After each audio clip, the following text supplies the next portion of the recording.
effectively implemented the family planning policies recommended by the Union government. I would like to highlight the 5 important areas in this presentation. The trend in the population growth.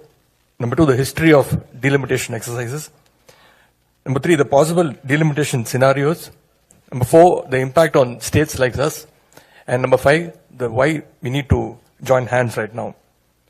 For decades, states present here have made significant efforts to control and manage the population growth.